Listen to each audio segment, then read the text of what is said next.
Hello guys, আসসালামু আলাইকুম। আজকে তোমাদের জন্য অনেক কিছু রান্না করছি।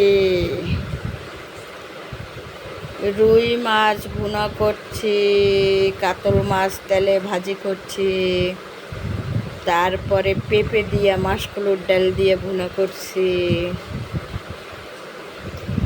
তারপরে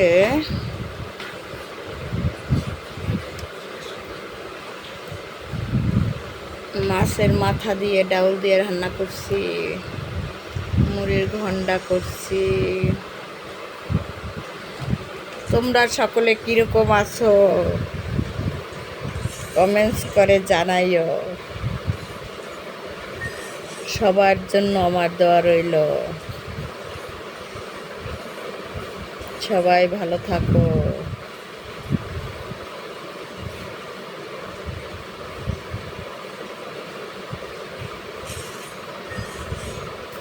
সব সময় সূর্যমুখী ফুলের মতো ভালো থাকো। আল্লাহ হাফেজ। দেখি আগে কেমন হয়েছে।